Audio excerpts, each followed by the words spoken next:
When things don't sound the way they should, it can ruin the experience of playing. Don't worry, Cuthbert. The Dreamiverse contains heaps of ready-made sounds for us to use. First, let's switch over to play mode and see how it all sounds at the moment.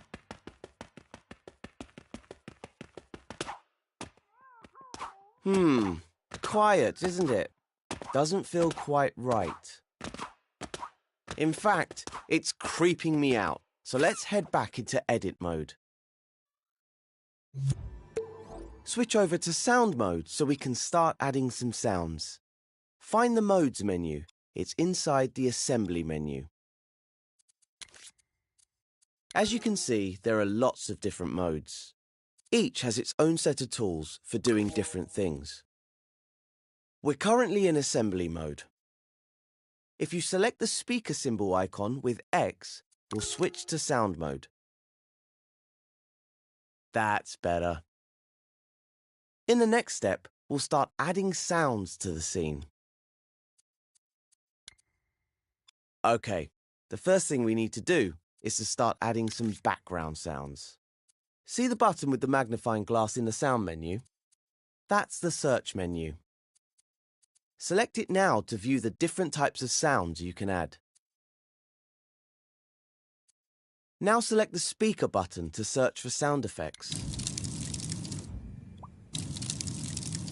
This is the Dreamiverse, where you can find all the wonderful stuff other dreamers have made. I've already set aside a collection of sound effects for you in here. That's what this collection is. It's bursting with different sound effects for you to play with. Select it with X to open it.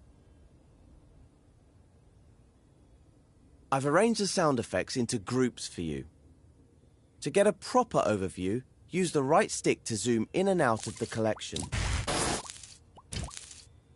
This group of sound effects are background sounds. You can hear a preview of each sound by hovering over them with your imp. Find something that fits the dreamy atmosphere of the scene. I rather like Dream Space. When you've found a sound you like, select it with X. The sound you selected now appears as a gadget on your imp. You can stamp it into your scene with R2, any place you like. It doesn't matter where you put it because background sounds can be heard everywhere in a scene. Now let's start time with R3 and see how it all sounds. Ah, that's better. Notice how much more alive the scene feels with just that one sound. Imagine how it will feel with even more sound effects. But there's no need to imagine it. You can start adding more now to create a layered and unique ambience. If you want to replace a sound effect, just stamp a different one over it. When you've got things sounding just how you want them, rewind time with L3 and move on to the next step.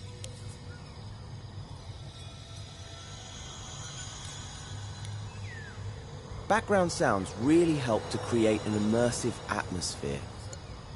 But to add sound to a specific object in the scene, you need to use what we call a spot sound. Let's try it out on the fire between the platforms. I'm sure we can find some fire sound effects in the collection. Let's take a look. Select Search Sound Effects from the Sound menu.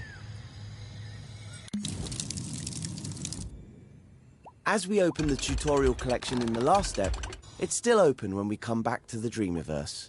Isn't that handy? Ah, just what we need. some fire sound effects. Have a listen to some of the fire sounds and pick one you like. Once you've selected it, your imp will be equipped with the spot sound effect. See those rings coming off the gadget? That's the sound's fade zone. The rings show you how the sound fades away as you move further from the source. Let's stamp that sound between the first two platforms. Put it above the fire and see what that sounds like. If you want to see the sound's fade zone, select the gadget with X. Click R3 to listen to the sound effect. You'll notice the sound gets louder the closer you get to it. Aha! You can almost feel that fire. Toasty. As you move away, out of the fade zone, it gets quieter, until eventually you can't hear it at all. You can press the circle button now to deselect the sound effect. Then click L3 to rewind the scene. If you're happy with your spot sound, move on to the next step. Things haven't been that tricky for Connie so far, but the next gap looks a bit too big, even with her mighty jumping skills. Let's fly over to that floating platform using the left and right sticks and get a closer look at it. Looks like there's a trigger zone attached to it. Why don't we switch over to play mode and see what it does?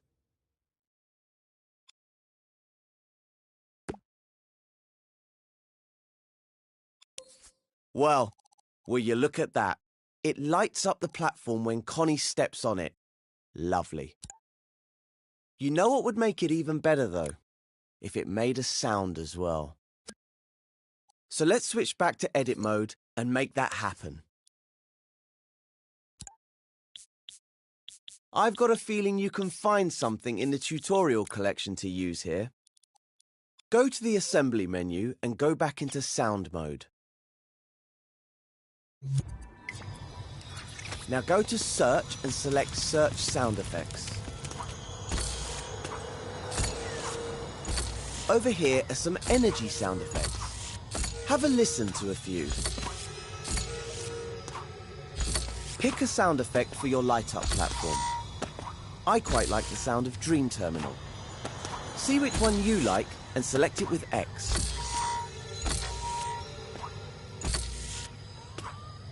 Now it's time to stamp it in the scene somewhere near the platform. In the next step, I'll show you how to trigger the sound effect.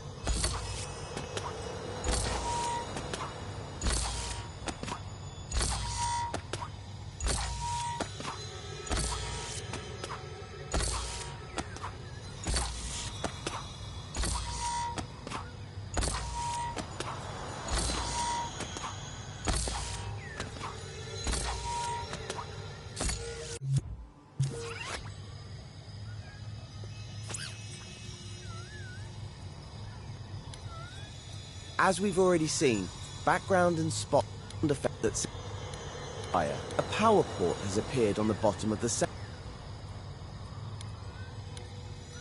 Oh, I just realized something. We got so caught up with these sound effects, we forgot to add another platform for Connie. She must be getting impatient, so let's sort that out for her.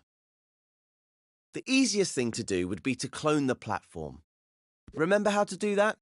Just hover over it, hold L1, and press and hold R2. Once the clone has been created, let go of L1, move it to the right spot, then release R2 to place it down.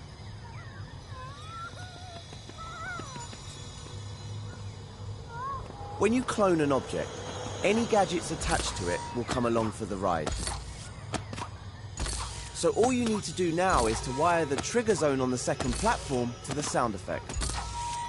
Or even better, grab a new sound effect from the collection, just for variety. It's up to you. Dream shapers should always go with their instincts. Whatever you choose to do, move on to the next step when you're ready. All right, there's just one more gap for Connie to cross before she reaches the door. That pink cylinder would make a great stepping stone for her, but it's all the way down in the water. If you take a closer look at it, you'll see there's a trigger zone and a movement sensor on it. They're not connected to anything right now. There's also a keyframe on the platform. I wonder what that does. Try selecting it with X to find out. Just as I thought. It raises the cylinder so Connie can use it to cross over. Press the circle button to deselect the keyframe. Looks like all we need to do is connect the cylinder's trigger zone to the keyframe, so it moves up when she gets close. And while we're doing that, why not add a sound effect to it as well? Let's jump back into the sound effects collection and see if there's anything appropriate in there. Down here, we've got some mechanical sound effect loops. These are the perfect sound effects for any sort of machinery in a scene. We want something that would go well with a raising platform. I think I'll go for the heavy metal ratchet loop. That sounds good, right? Okay, now select the sound effect of your choice and stamp it near the pink cylinder with R2 or X. In the next step, I'll show you how to connect all of the gadgets.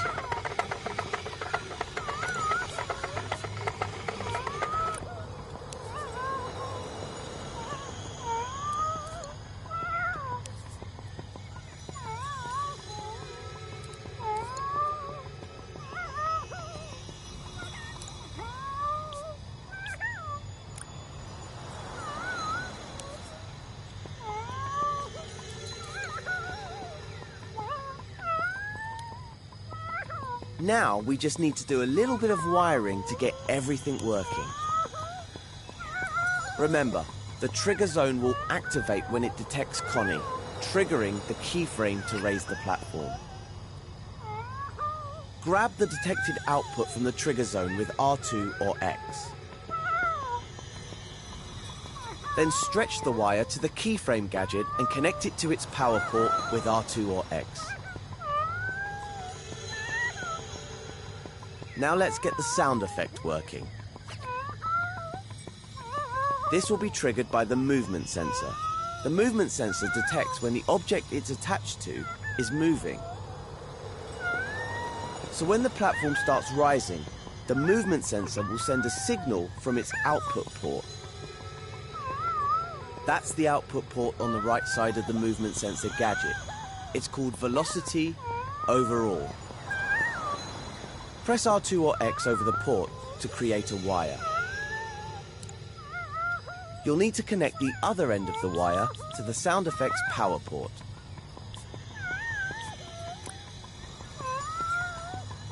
Once that's done, switch over to play mode to test everything out.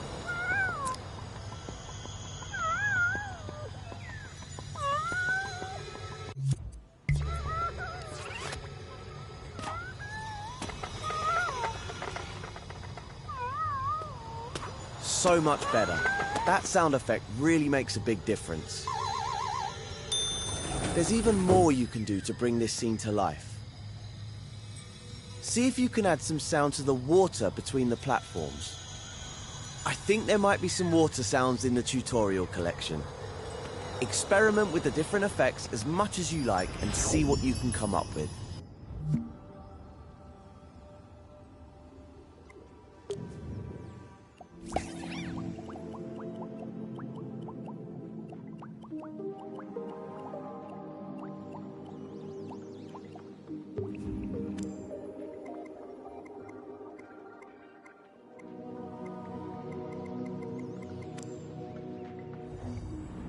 It's a stormy day in the Dreamiverse. At least, it sounded like it was. Oh, there it is. When sound effects don't tally with what's happening in the scene, it can lead to all sorts of confusion. So in this tutorial, we'll use timelines to synchronize sound effects with animations. I've also got some cool techniques to show you that'll take your audio design to the next level. As always, ahead of Connie are a few obstacles for her to cross. But first, take a look at the timeline in front of Connie. It's called Block Collapse Cutscene. I wonder what could be in it. Open it up with L1 and X and let's see. When you hover your imp over a timeline canvas, play and rewind buttons will pop out underneath it.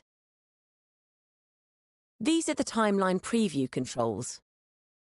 Using these buttons, we can play just the animations and sounds on the timeline. The rest of the scene will stay paused and no logic will activate. Try it out. Select the Play Timeline Preview button with X. The timeline contains an animation for the block falling over. But there's no sound effects to go with it. Easily fixed. But first you'll need to switch to sound mode. Go to the assembly menu, then select Modes. Select the speaker icon to switch to sound mode. In the next step, we'll add some sound effects to the falling block.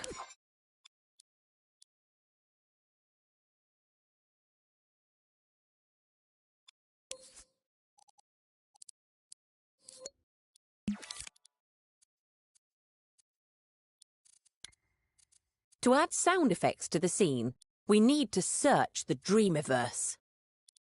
Go to the Sound menu, then select the button with the magnifying glass icon.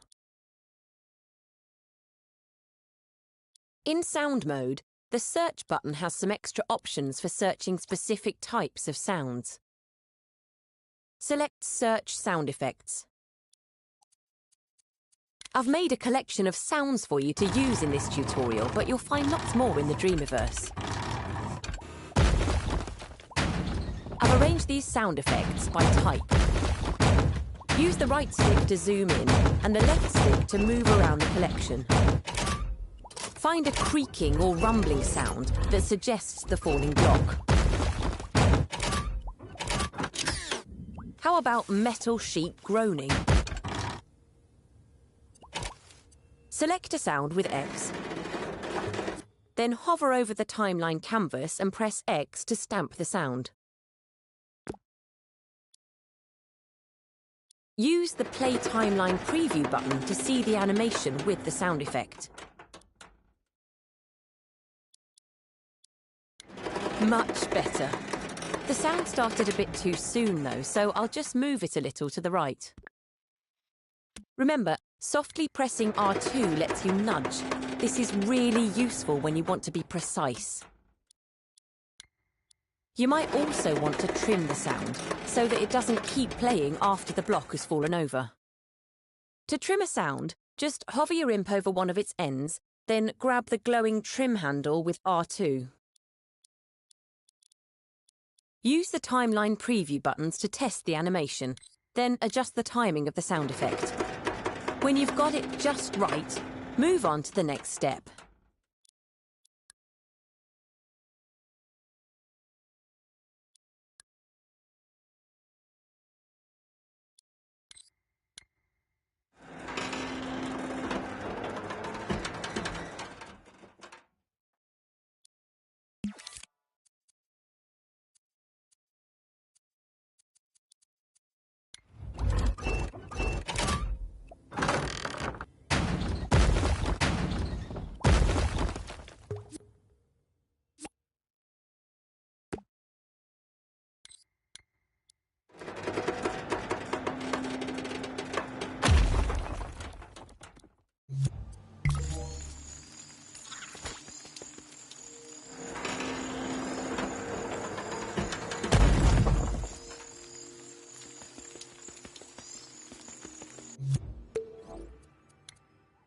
Now, let's find an almighty thud for when the blocks... Now, select Sir Impacts. Select an curve. L1, then press the circle.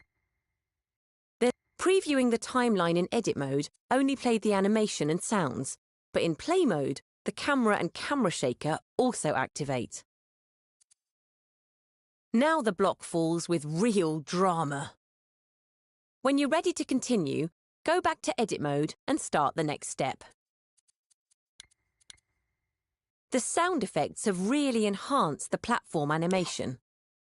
But this scene is big and open, whereas the sounds are flat and clean. To make them fit in this infinite space, we need to give the sounds some presence. One of the ways to do this is to add reverb to the sounds. Reverb is an echoey effect, like you'd hear if you shouted in a big empty space. You can add reverb to your sounds by tweaking them. First, select both the sounds on the timeline with X.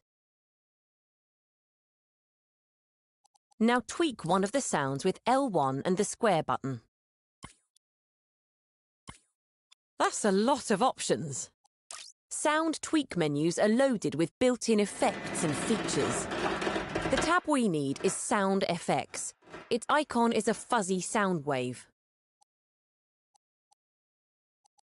On this page, you'll find sliders for delay and reverb effects. Try increasing reverb to 40 or 50%. Then hit Play Timeline Preview to hear the difference. The sound is now much bigger and more spacious. The reverb has been applied to both sounds, even though we only tweaked one of them. That's because when you select multiple gadgets of the same type, you can tweak them all at once. A very neat trick you can use on all gadgets, not just sounds. Under the reverb slider, there are 4 available channels. Each channel has a different audio quality. A and B are designed for music, and C and D are designed for game sounds like sound effects and voices. Helpfully, all the sound effects from the Media Molecule sound effect collections are set to channel C by default.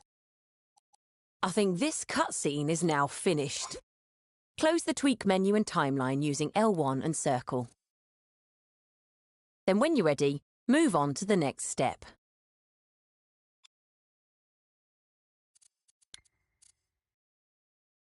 Connie's next crossing is 2 rising platforms. See the timeline called Rising Platforms cutscene?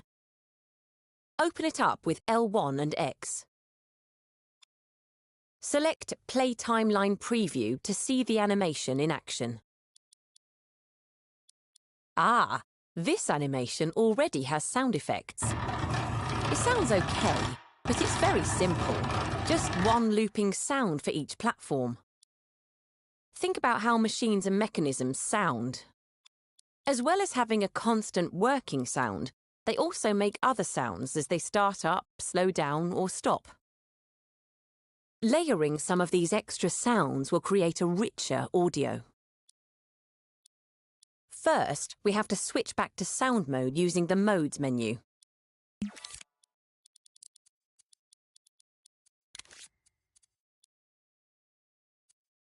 Go to the Sound menu, then select Search Sound Effects.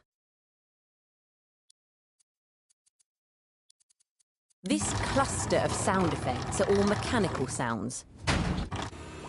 Pick one to be the start sound for the platform. I've chosen Weighted Metal Mechanism. Stamp the sound at the start or just before the animation for the first platform. Now use Play Timeline Preview to hear how it sounds. The first platform sounded so much better, didn't it? Use L1 and R2 to clone the start sound over to the second platform animation. Then when you're ready, move on to the next step.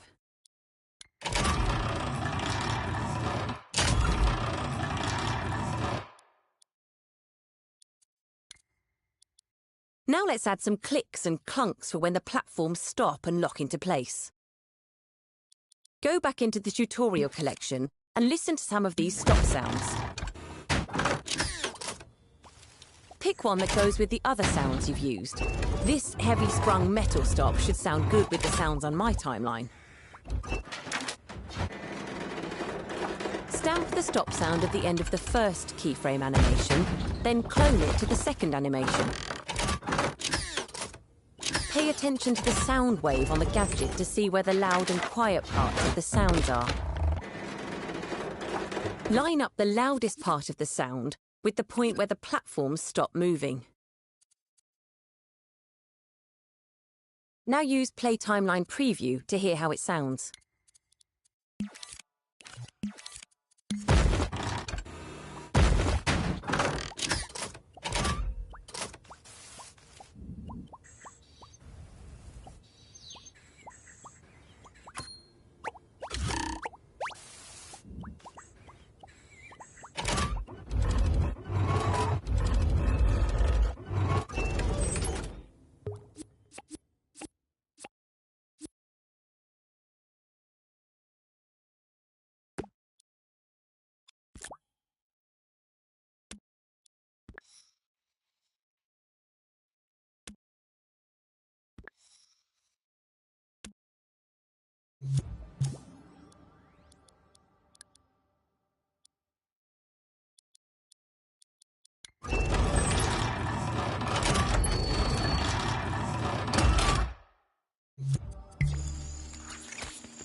Just by adding 2 extra sounds, the platform sounds so much more convincing.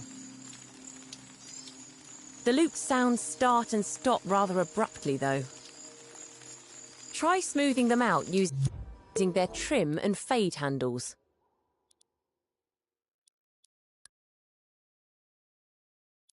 Once you've finished creating your layered timeline, connect it to the button on the platform so Connie can activate it. Create a wire from the output port of the node called Button Activated. Connect the wire to the power port on the bottom of the timeline. You could also add some reverb, like we did with the falling block. Rewatch the previous step if you need a reminder of how to do it. You can access all the previous steps by selecting View Step Instructions on the video player. Then try it out in play mode.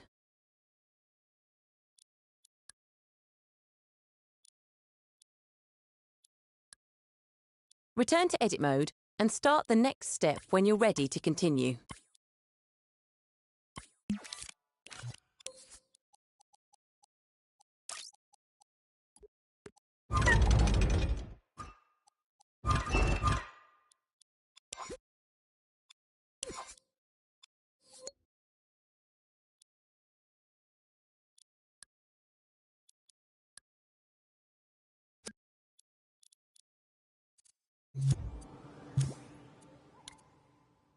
It's pretty miserable weather we're having today. But in the Dreamiverse, that can be changed with the press of a button. If we're gonna bring the sun out, though, it's got to sound sunny too. Above the platform, there's a microchip named Ambience. Open it with L1 and X. Now let's add some clicks and real collect. The ancient events, the previous step, power port on the bottom of the timeline. You could also add some reverb, like we did with the falling block. Rewatch the previous step if you need a reminder of how to do it. You can access all the previous steps by selecting View Step Instructions on the video player. Then try it out in play mode.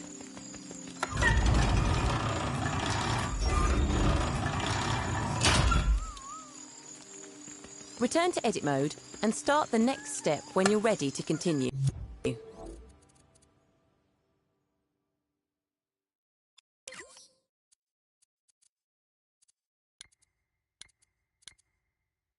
It's pretty miserable weather we're having today. But in the Dreamiverse, that can be changed with the press of a button. If we're gonna bring the sun out, though, it's got to sound sunny too. Above the platform, there's a microchip named Ambience. Open it with L1 and X. There's a bit of logic set up here, but you'll need to finish it off. There's a couple of sound effects on the right-hand side of the microchip canvas.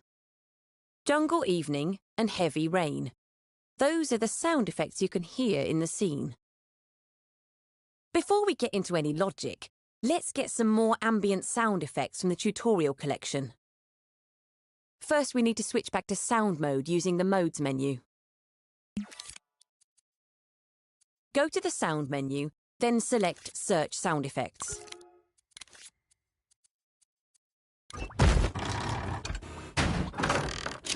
This cluster of sounds are all good weather ambience. I'm choosing Sunny Day. Stamp it on the microchip, then click R3 to play the scene. The Sunny Day sound effect is playing at the same time as the rainy sounds. This will just confuse Cuthbert even more. We need a way to switch between the sounds, and I think a selector will be just the ticket. Click R3 again to pause the scene. The selector is found in the Gadgets menu, so you'll need to exit sound mode. Either use the exit button in the top right, or L1 and circle to return to assembly mode. Now go to the assembly menu and select Gadgets. Open up the Logic and Processing section, then find the selector. Once you've got it, select it with X and stamp one on the left of the microchip canvas. Then unequip the gadget with circle. In the next step, we'll look at the logic and connect up the selector.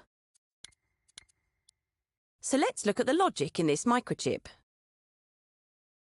This active counter is being used to power the rain sounds and effects, which are all connected via this node. Counters are often used for setting states in logic. Try out the wiring and logic tutorial if you want to know more about using them. But as we now have a selector on the microchip, we can use that to set the state of the weather instead. On the selector, there are A and B inputs and outputs. The A output of the selector is active by default, so we'll use this to power the rainy state. Create a wire from the A output of the selector using R2 or X. Extend it over to the node called Rain and connect it to the input. Now that the rain is connected to the selector, we can delete the counter. Next, create a wire from the B output and drag it over to the Sunny Day sound effect. Connect it to the power port using R2 or X. If you want to create a layered daytime ambience, just connect more sound effects to the B output of the selector. Now we have two states for the selector. We just need to be able to switch between them. On the button on the platform, there's a node called Button Activated. Create a wire from the output port of Button Activated. Then stretch it up to the microchip and connect it to the B input on the selector. Now, when Connie stands on the button, the B output of the selector will be activated, the rain effects will stop, and the Sunny Day sound will start playing. But don't just take my word for it. Give it a try in play mode.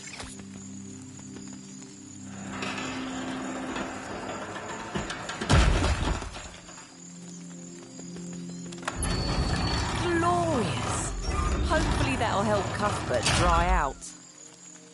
Using selectors to change states is a really useful technique that you can use in all sorts of ways. You could trigger a transition from indoors to outdoors, or switch between reverb settings. You can learn more about using the selector in our Selectors and Exclusive Gates tutorial. You can find it in the Logic section. We've created a tranquil, sunny day ambience, but as always, we can make it even better. So return to edit mode and start the next step when you're ready. You might have noticed the transition between the rainy and sunny day ambience was a little abrupt. The rain sound just stops instantly and the sunny one starts too suddenly. If the sounds were on a timeline, we could use trim and fade handles to blend them together. But as they aren't, it gives me the opportunity to show you the volume ADSR. It sounds very technical, doesn't it? Well, it is a bit, but don't worry, it's also a lot simpler than it sounds. Go back to the ambience microchip and select all the sound gadgets, the rainy ones and the sunny ones.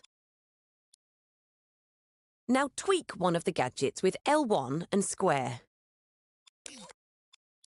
Remember, selecting a bunch of gadgets of the same type lets us tweak them all at once. On the first page of the tweak menu, you'll see a graphic tweak. This is the volume ADSR, which stands for Attack, Decay, Sustain, Release. The graph is made of 4 connected lines, with grabbable points joining them together. The first line is Attack, which is the fade in. You can extend the attack by grabbing the second point on the graph. The second line is the decay. This fades the volume down and can be adjusted by grabbing the third point. The third line is sustain. This is a period of constant volume. Finally, the release, which fades out the sound completely.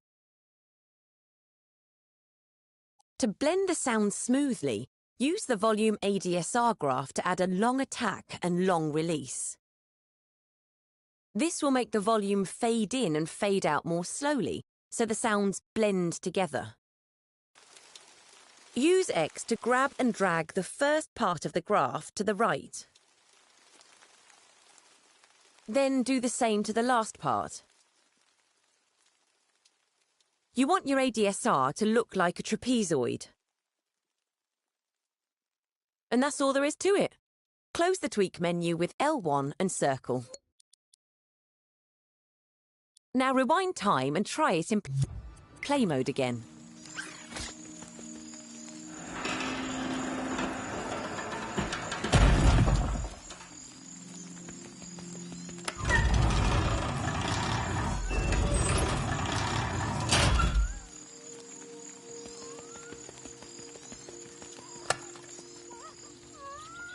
Pay attention to the transition of the sounds and listen to how the rain sounds fade out slowly as the sunny day sounds fade in. We're almost done now, so return to edit mode and start the last step when you're ready to continue. The scene sounds fantastic now and is full of rich, dynamic sounds. I think you're ready to make your own scenes and creations sound alive. But there's one more gap for Connie to cross. Above the gap, you'll find a timeline gadget. Open it up with L1 and X. Select Play Timeline Preview to see the animation in action. Perfect! Just what Connie needs to get across. See if you can use what you've learned in this tutorial to add some vibrant sound effects to this animation. Maybe some whirring cogs and some ka-clunks for when they jolt into action. And then add some reverb to the sounds so they fit in this vast space.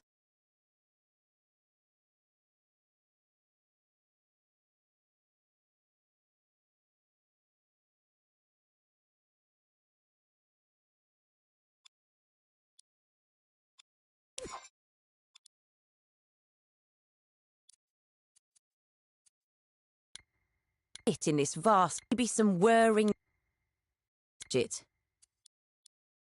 Open it up with L1 and X. Select Play Timeline Preview to see the animation in action. Perfect!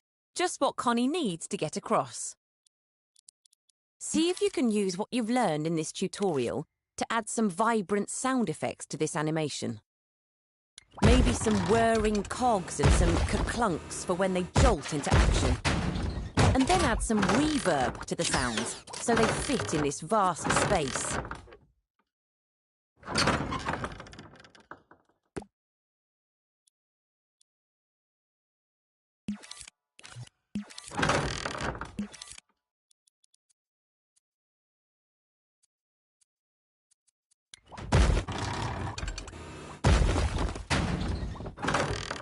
When you're ready to complete the tutorial, connect up the timeline to the button-activated node on the platform.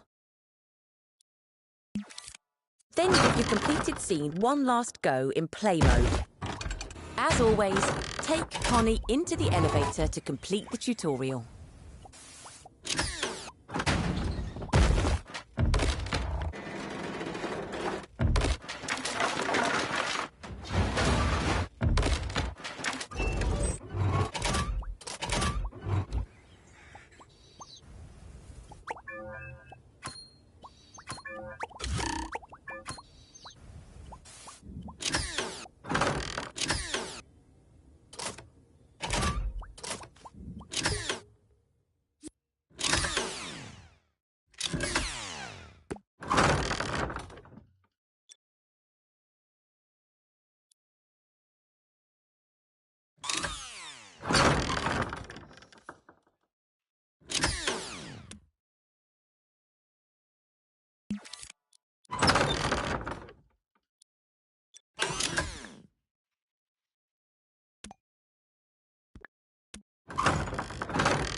The hand imp tracker places a gizmo in the scene that represents the player's imp. You can use it to attach objects to the imp, like a virtual hand, a magic wand or a blaster. You don't have to be in VR to use it. It's useful in non-VR creations too. First, go to the gameplay gear menu and select the hand imp tracker with X. Stamp it into your scene with R2. Just like the head camera tracker, the hand imp tracker is special because you can scope into it. Things inside the gadgets group will follow your imp around. We'll use this hand we made earlier, but any sculpture or object will work. Grab the object with R2, then hover over the gizmo and press L1 and X to scope in. Position the object so that the point you'll be grabbing is on the tip of the imp. Then press L1 and the circle button to scope out. The tracker's tweak menu has options for customising how the gadget works. If you're going to be using a hand or a blaster, you probably want to enable Hide Imp. On the Imp settings page of the tweak menu, turn on Follow Grabbed Item.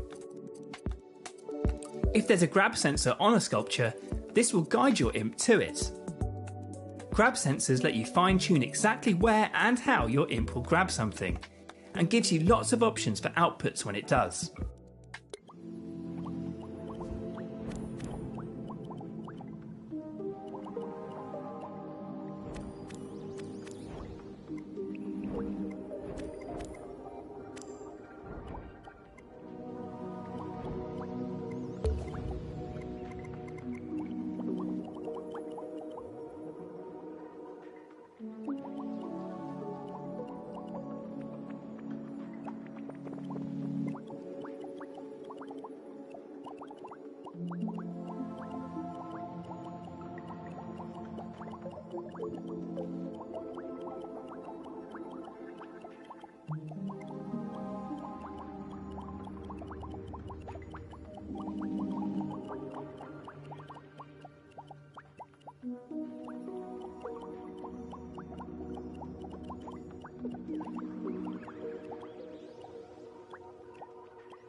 Hello, I'm Kareem, Art Director of Media Molecule. Today I will be doing a sculpture masterclass. I'll be modeling a male bust and going through basic modeling techniques to block the general form of the sculpture and build up to more detailed techniques and more sculptural philosophies and attitudes to find your own personal style in Dream. I hope you find it inspiring for you to start sculpting and find your own style in Dreams. And now we begin sculpting our head. The first phase is to block out the general shape of all the head and bust components. Here we go. This is a sculpture pedestal that I've made earlier for the purpose of this tutorial. Also, I've made the space around us and put in it some of my favorite sculptures for inspiration and reference. I've also pre-lit it with nice lights to help us sculpt in a nice atmosphere. Before we start the sculpture, I would like to recap that it's very important to have learned the camera controls. In the Dream tutorials, you will find tutorials just focusing on the camera controls and tells you all about the different nuances of it. The most important one is the grab cam, where pressing your move button on your primary controller will grab the point in space that your imp tip is over. This is the imp tip on top of the imp here. So if I put my imp wherever I want to go, press the move button, pull myself towards that point or push myself away, you see that the camera is moving accordingly. It's very important to have practiced this in order to proceed with the sculpt tutorial. There is also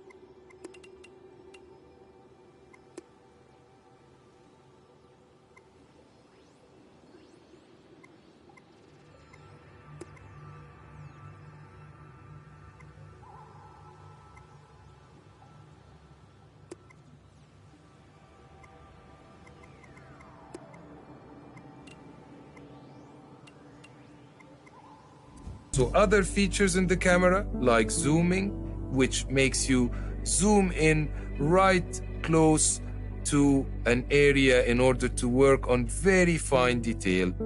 I would recommend that you practice using the camera controls now, and when you feel confident in them, click the arrow on the video to go to the next step. The first thing I'm going to do is open my sculpt menu by pressing the T button on my secondary controller. I will pick the modes and choose the sculpt mode. Sculpt mode defaults on shapes. The shape I'm going to start with is the sphere shape. When I start pressing my T button on my primary controller, I can smear my shape continuously like that. This is the tool that sculpt mode defaults in. Instead, I'm going to change to stamp shape tool, which allows me to stamp singular stamps of my chosen shape. This is the tool I'm going to start with in my sculpture. Now I need to stretch my sphere shape. To do that, I'll use form. I tap my two controllers together, which puts me into the form state. Once I'm happy with that, I press the T button on the secondary controller to lock the shape that I've stretched. Something like that. Now I need to turn on some guides to help me place my first edits. To do that, I will open my menu again, press the guide menu and select the Stay Upright guide. Pressing that fixes my shape to upright position only and doesn't go in any other orientation. By pressing the second toggle beside it, it allows it to only rotate by 90 degrees only, like this. The next guide I'd like to enable from the start of my sculpture is the mirror guide.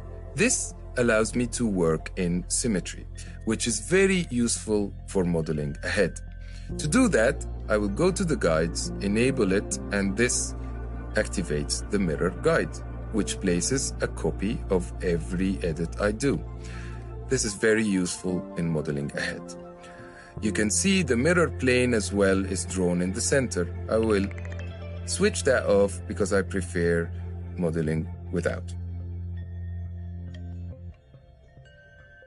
Now to place my first stamp, I'd like to get my two mirrored copies exactly aligned on top of one another. To do that, I try to get that center line aligned as much as I can. When I do that, I press the T button on the primary controller to place my edit. For the second edit for the back of the head, I will turn my shape by 90 degrees and intersect with the front of the head. I would like to also blend that shape onto the first one more softly. To do that, I will activate one of our other features called the soft blend. To soft blend, I press the square button on my secondary controller and twist my hand like that. This allows my shape to blend with the previous shape in a softer way. And when I'm happy with the blend amount, I press the T button on my primary controller to stamp my shape like that. Move on to the next step when you're ready.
The back of the head is a little bit too long.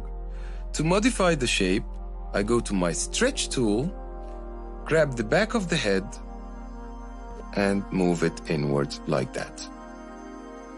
Now I need to change to subtract to suggest the jaw shape. To do that, I will pick a different shape, the cube, and press this button up here to change to subtract. This allows me to cut out shapes instead of adding them. There is also a shortcut to toggle between adding and subtracting, like that. From now on, I will be using this shortcut. I place my cube at the bottom of the head to cut the jaw shape, and I need to scale this cube up a little bit. To do that, I use the controlled scale, which is pressing the button, the circle button on the secondary controller, and twisting my hand upwards like that makes my shape bigger or smaller. Notice that the guides, the upright guides are still on, which makes my shapes still upright. I'll do this first cut here for the first shape, and then go on the back of the head to create the back of the jaw shape. Always remember to press the move button and move your camera around to keep examining your edits, that they are what you need them to be, just like I'm doing here. This is roughly what I'm looking for. Then I press the T button. Now the shape of the head is starting to form. When you're happy with your shape, move on to the next step.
Now, I would like to exit my sculpture. I'll open my menu again and start a new sculpture.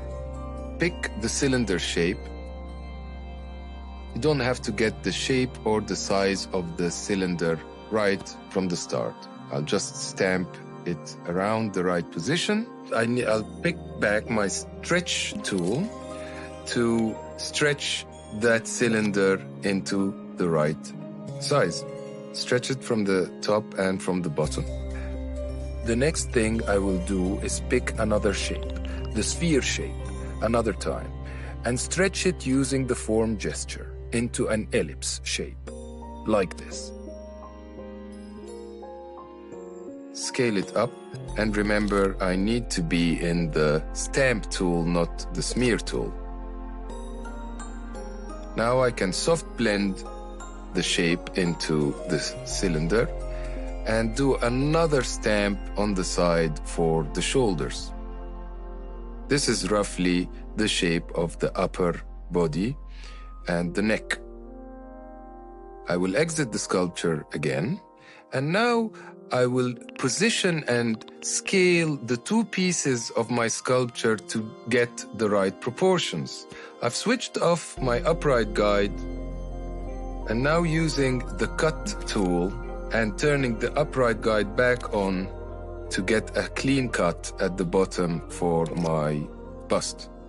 I got the shape of the top part now and the bottom part of my sculpture. I keep toggling between turning upright off and on for the purposes of the cuts being straight or not. Now I've switched it off.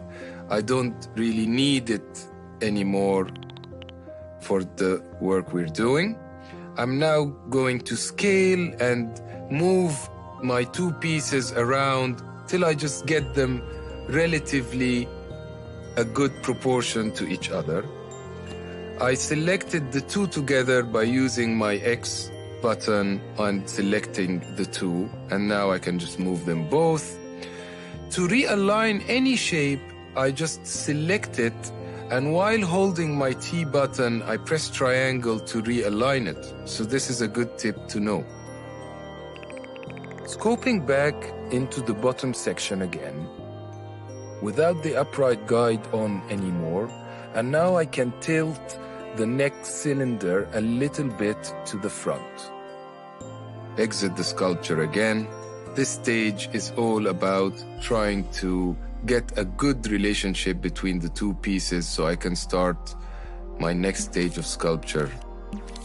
And now I'd like to re-enter my sculpture and pick the cylinder shape, use it to cut the eye socket using a little bit of soft blend in that cut as well.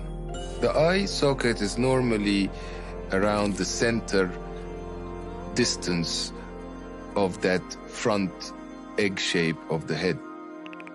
I'll pick this cylinder again and scale it up to do a cut for the tapering of the side of the head with a little soft blend on it as well. Move on to the next step when you're satisfied.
Now to do the basic shapes for the nose, mouth, and chin.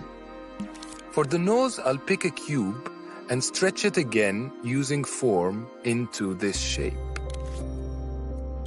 Place it between the two eye grooves that we've done earlier. Use a little bit of soft blend by dialing it up and placing that edit. Again, I can move my edit after the fact using the Move tool, just to get it more perfect. That's the basic shape I need for the nose. To do the mouth shape, the mouth or the lips usually sit on top of what we call the mouth barrel, which is a big protruded muscle area around the lips. It usually goes until the middle of the eye socket. I will use a cylinder to do the top part like that and use a little bit of soft blend to blend it with the face. This gives me the first top half of the mouth, and then a smaller cylinder at the bottom to do the bottom section of the mouth. This is sort of a combination of the muscles and lips around this area simplified to the basic form. To do the chin, we'll use the sphere shape and place it at the bottom of the head, right there, and dial up a little bit of soft blend again to blend it a bit with the head shape. Like that. Move on to the next step when you're done.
And now I need to do a little modification to the jaw to make it have the right proportion.